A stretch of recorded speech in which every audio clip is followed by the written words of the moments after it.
Oradan ineklerin altını taşıyor. Oğlarımız eyle kötü. Mübarek bağını çok güzel. Nasıl çoğuyorsun da bilmiyorum. Yemaş olursun.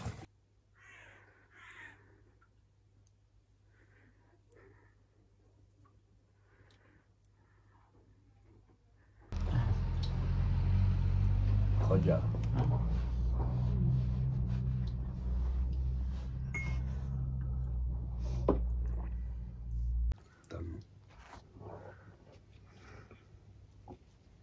Tuka. Zaten.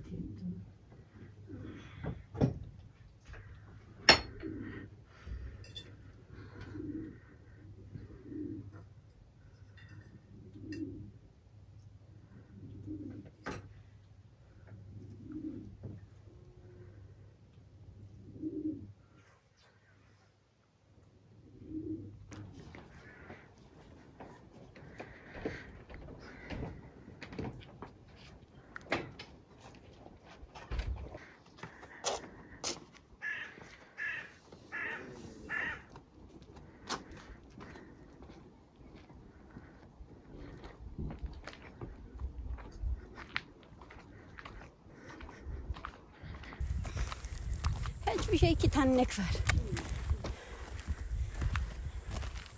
2 tane küçük küçük ineğimiz var. Onlar da ben diyelim dedeye sat. Hiç sıkıntı çekme. O da yok ben ineklersiz ne derim.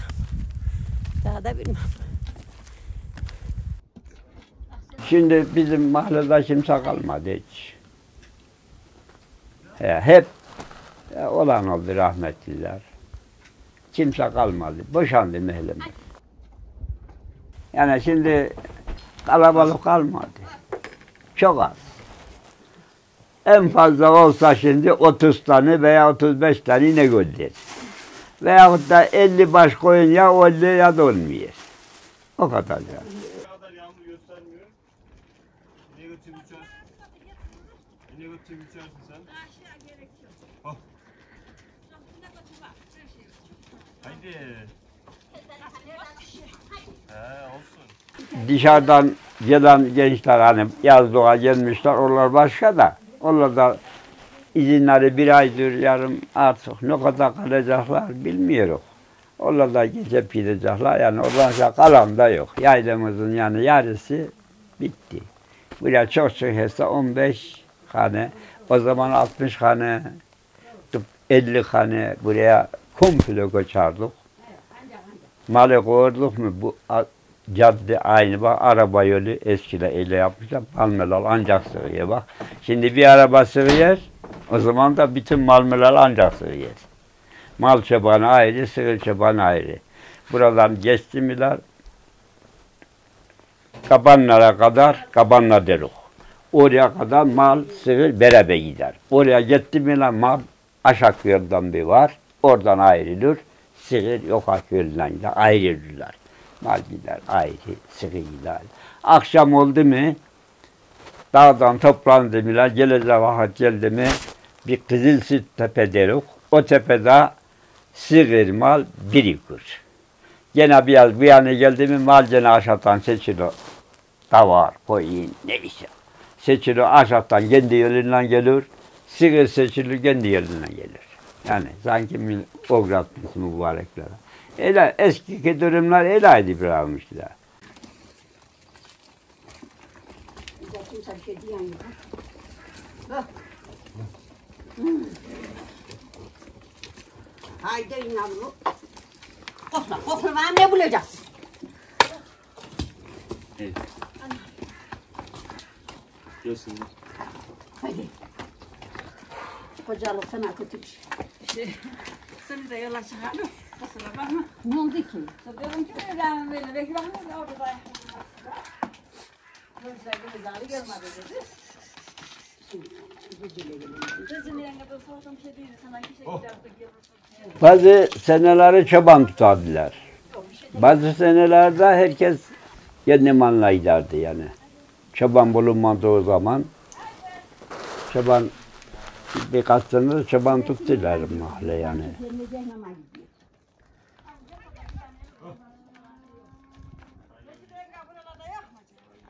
Eskiden 2 tane inege bir giderdik. Şimdi bir inege bir gün gidiyoruz. Sen çobansın da, o günün sırasında alırsın yani mehlerin dibinden başına kadar herkesin malını koyursun. Eğer bir tanesinin malını içeride koyursa senin çobanlığın sayılmaz. O kurallar da var idi.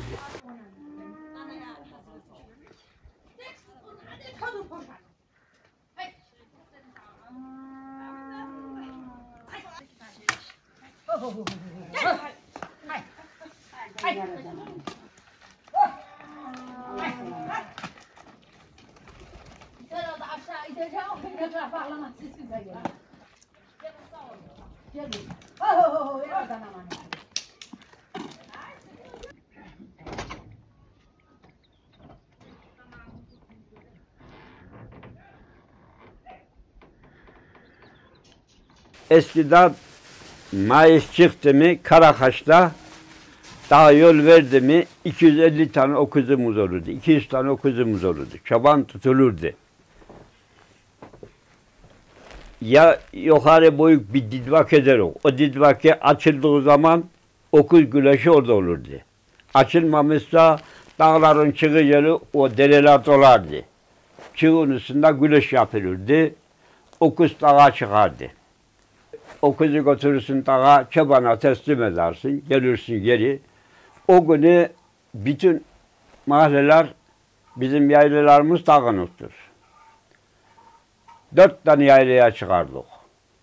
Birincisi Recep Billay'dedir. İkincisi Koşnakal'dır, kalabalık olarak.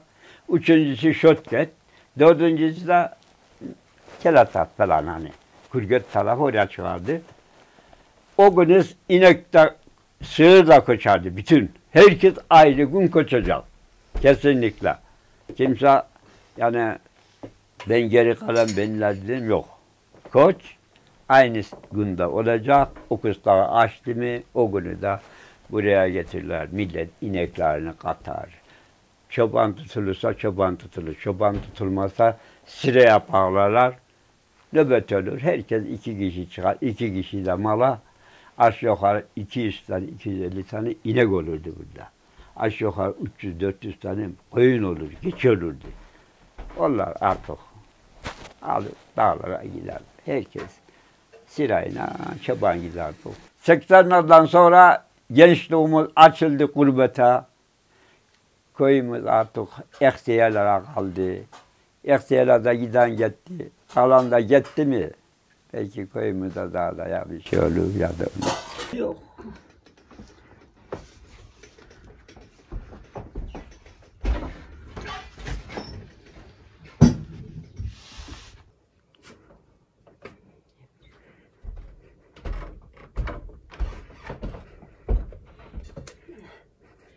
Ne dak bunları? Yiyen kimse gelsen olur. Baharın koştun mu burada 3 ay temiz kalacaksın. 3 ay sonra yani adam isterse ineğini alır gider. İsterse yayla bozulacak yarın derler. Herkes bozulur. Yani burada isteyen kalabilirdi. Biraz daha 5 hafta 10 gün. İstemeyen de kalmazdı. Yani yayla yarın bozulacak bitti her şey değildir. Ya bazı herkes mahallenin melalini almış, merkezlere yemişler. Merzelere yemişler. Öyle dağılı gider. Yani 3 ay kesin burada kalınacak. Kuzun kar yağdı mı aşağı merzelere koşar o. Kar yağana kadar burada kalınır. Yani inek dışarı çıkmadı mı aşağı koşar.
Ha, çiçeği daha güzel.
Bu Lelo Mahallesi. Güzün kaç dönem burada kalırım yaylaması hep. Yani son güzün yayla bozuldu mu? Buraya yanaram burada 15-20 gün kalırım. Burada yaylımım çok, Elazığ'ım çoktur.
Tirpanın işi çıktı ya, işimiz biraz kolaylaştı ama biz ihtiyarlandık başladı.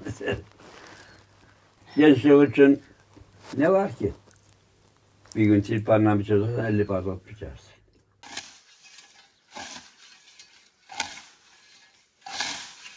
Her şey gençliğe yakışır. İhtiyarlığa şey yakışmıyor. Sıcak etmekle tereyağı verirseler o zaman belki yiyebiliriz. Yoksa yok. Ya burada küçük fasulyeyle soğan ekmişim. O kadar. İleri bu taraf arpa ekilirdi. Ekil. Ne arpa olurdu? Ta meşeye kadar. Oraya. Yani armutlar oraya kadar. Şimdi kimse ekmiyor tarlalara. Boş ver.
Tirpanın ağzı şimdi kalınla yer. Hani gerisi kalın.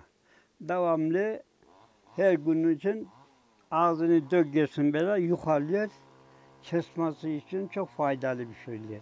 Ama o bir şey ne olur? Baltayı yakalamazsan kesmez. Bu da imkanı yok. Yegayla olmaz. Ağzını yukarıdacaksın. Ağzına bir masaj çektin mi o zaman kesmesi çok rahat olur. Onun için böyle dökülmesi gerekir. Yani günlük dökersin. Her gün sabahtan kalkar tirpanını döker. Dersin bir kabıldığına da biçersin.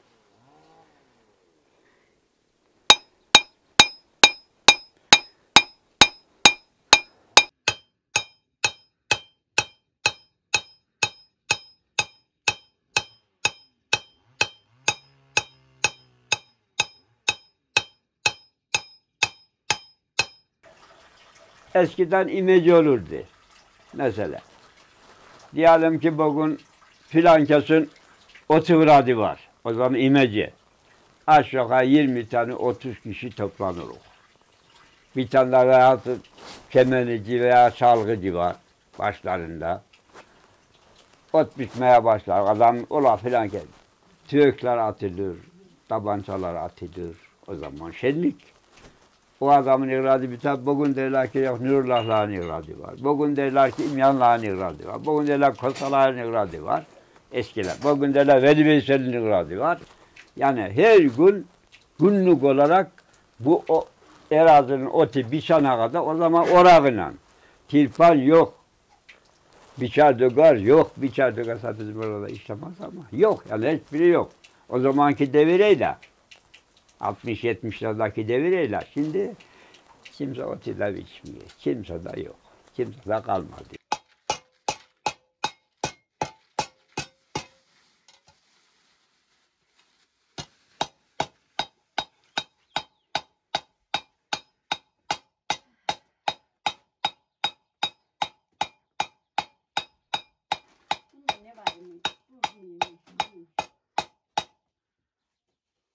Nerede?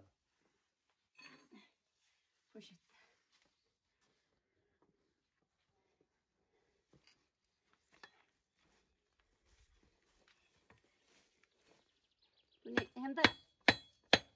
Hem de sahibine götüreyim. Hem de şey.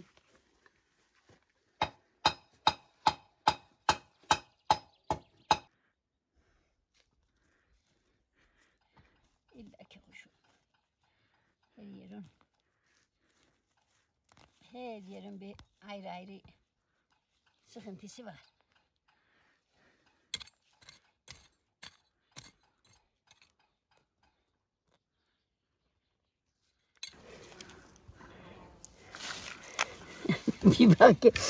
bir bak ki nasıl fasulye ekeceğim. Dede gelene kadar takımları.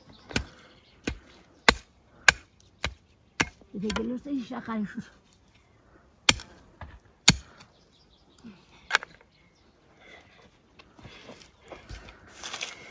Ekmen olacak.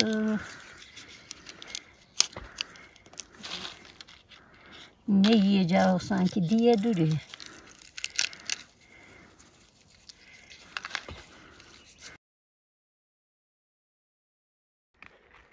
Allah-u Teala yaratılışta el yaratmıştır İbrahim. Bayanlarda dikkat et de bak. Eva tutkunluk var için daha çok şey yaparlar. Kişiler pek önemsemez o. Bu olmasın derik ama bayanlarla demezler. Bayanlar ister ki her şeyimiz olsun, her şeyi yapak. Allah-u Teala öyle yaratmış. Kişiler serbesttir. Bak, iyi dikkat et.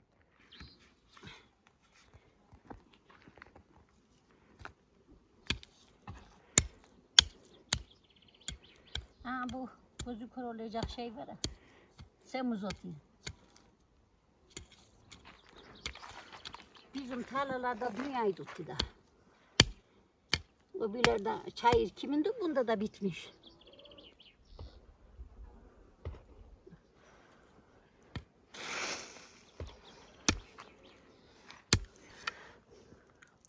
Eskiler derdiler ki 3 tane koyacaksın. Şimdi biz bilmem nasıl sıraya geleceğiz. Benim dedem rahmetli 3 tane koydururdu. Derdik oğlum. Bir şakarın hakkı 3 tanedir.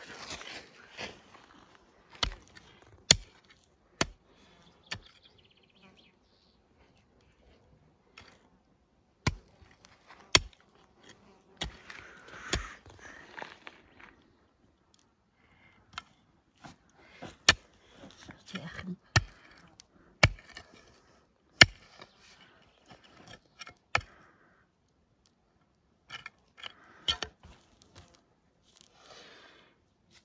Şuna kazınacaklar zaten. Şimdi ekak bitsin de ondan sonra.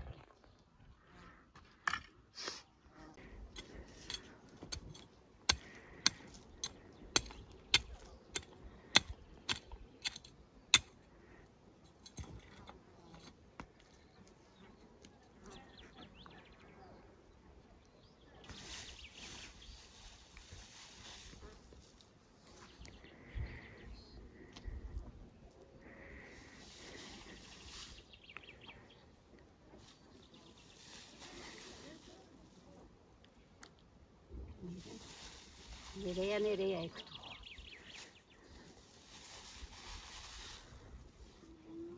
Aklım var ama böyle tokmadı.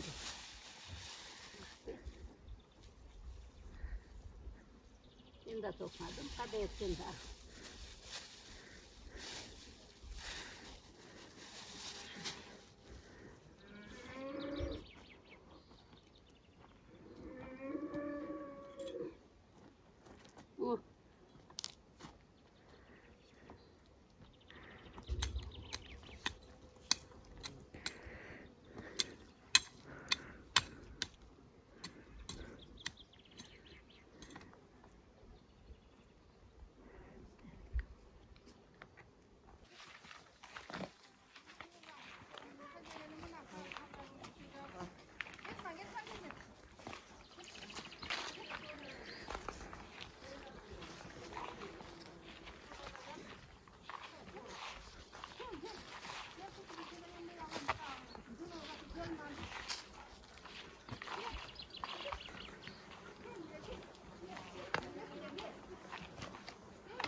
Tamam. Amına tak.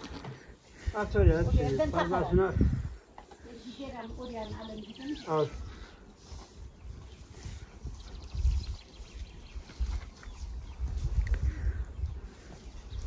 Erazi vergisi vardı.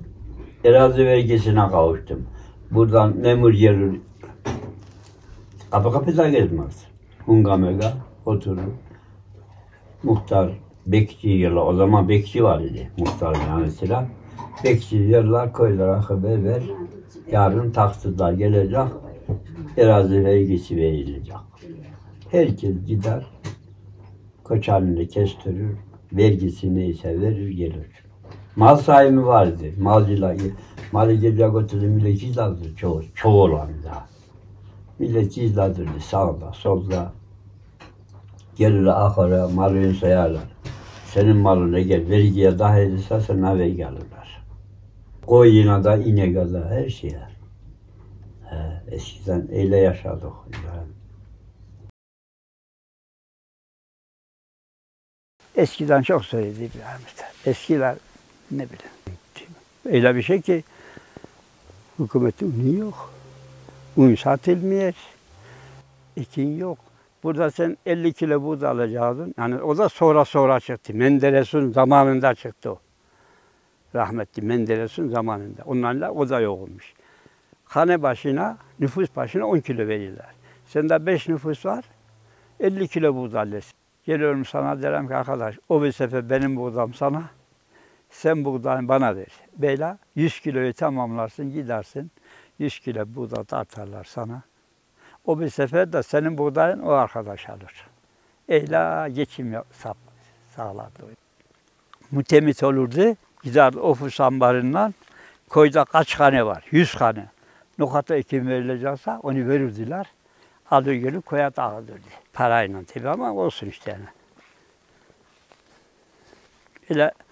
Öyle günler geçirmişti bizim köyümüz. Şimdi Allah'a şükür. Rahmetli bir Hüsnü nene vardı burada. Dedi ki oğul, devletten Allah razı olsun. Bunu çıkarttılar. Üstelik çuvalını da veriyorlar. Çuvala da derdim.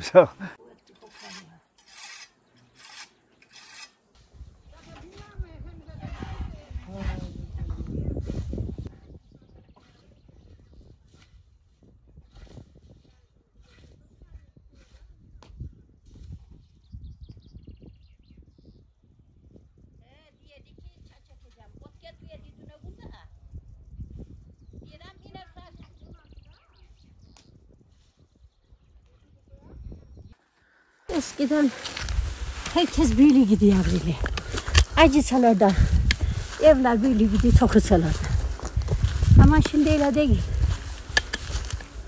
Şimdi gurbetten çıktı. Nene dedeler kaldı koylarda.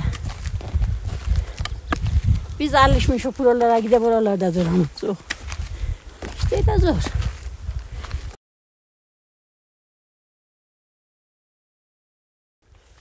Çoluk çocuk için şimdisi iyi elbet yavrili. Herkes kendi evini, yuvasını kurmuş. Herkes kendi evinde. Yani herkes mutlu.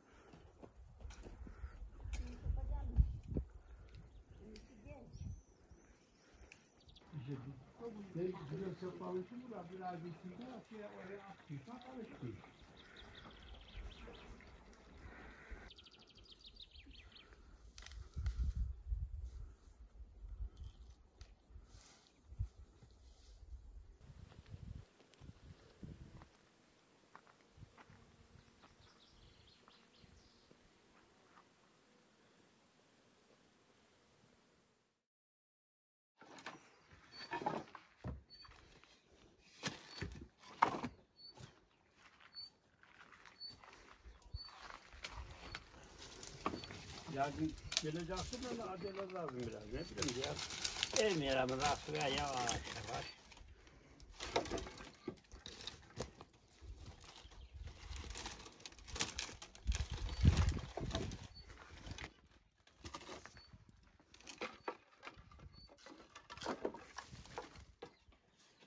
Olursa da olmuş.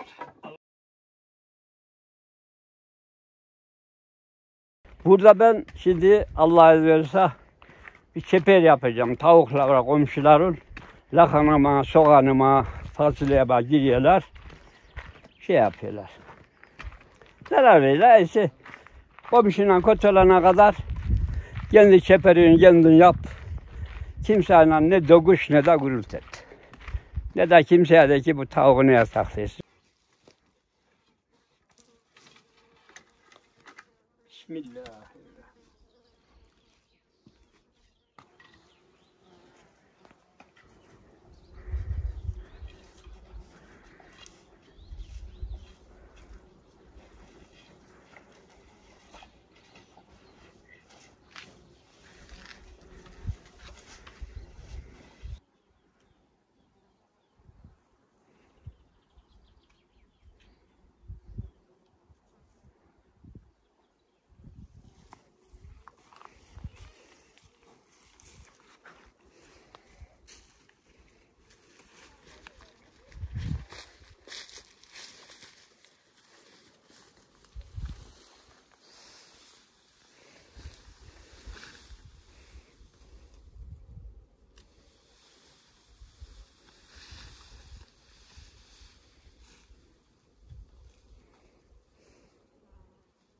Hayatımız Kurpesev'den çok geçti. Giresun'dan başlamışım. Ben ekip başkanıydım. Orada 15 tane hevekli vardı yanımda. Bizim köyden de vardı. Bizim köyde de ayrı ekibiydiler. Onları idare ederdik. İşte ne bileyim çalıştım. Oradan yukarı hep. Adana'da da çalışmışım. Bursa'da da çalışmışım. Ordu'dan yukarı Giresun'da oralar ta Artvin'den al da. Bir tek Erzurum'da çalıştığım yok. Ekseri ben duvarcıydım, duvar ustasıydım. Taşçılık yapardım çok. Mesela 3 kat bile çamurdan o zaman beton bile yok. Duvar yapardık, hala duruyorlar. Şimdiki gençlere tavsiyem çalışın, muhtaç olmayın. Çalışın ki sofraya toplandığımız zaman ben ne yiyeceğim demeyesiniz. Çalışın gençlerim, çalışın. Çalışmak insanın aynasıdır. Çalış dostum, çalış. Minnet etme dost uyan. Kalırsa kalsın düşman uyan. Bu söz çok önemli.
Kötmazım mı değil hayvan?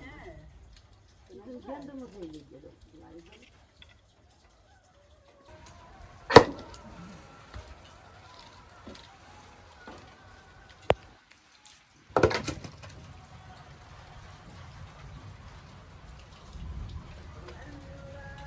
Eyvallah.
O biraz yabancı da bana uçarda.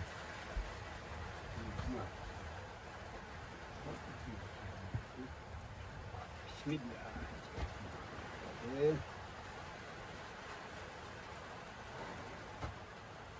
Dedim ana vermiş, dedim yavrum şimdi mi? Dedim Özgürlüğü. Tabii ne oldu şimdi oğlum? Ne? Kimse mi var orada? Hocam yani. Yabancılar hocam değil mi? Yabancılar hocam.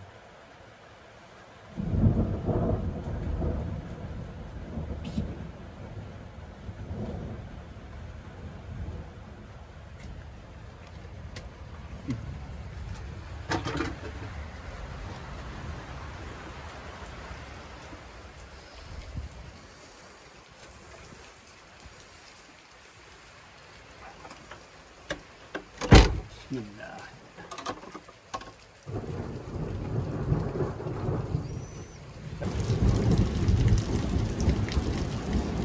Burası ayrı dediğim gibi eski Hanbeyla kokudu.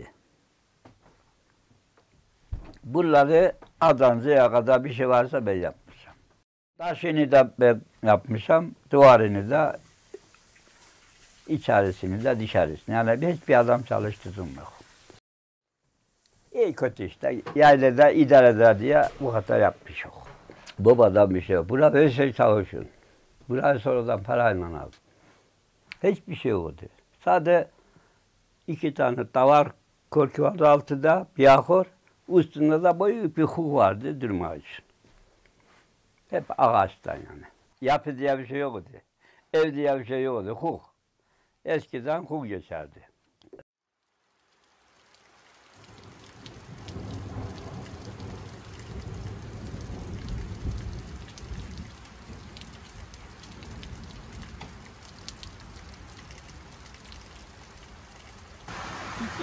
Şu var. Az ayağını çek. Hah. İşte. Dedi ya süt getirdin mi? Ne? Getirdim ne? Ben süte böyle elime sararım. Yamış aldım Mehmet ağrı. Süte el bulmam ben. Arasını değil. Kalkacak. Yemiş aldım ya ondan sonra rahat rahat sağarım. Bizi de biz de kadet.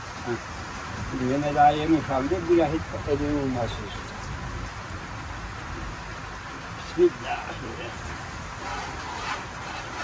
Allah böyle canımıza sağlık, sıhhat verirse, elimiz ayağımız çalışırsa niyetimiz öyle devam etmek. Allah'ım hastalık vermesin de.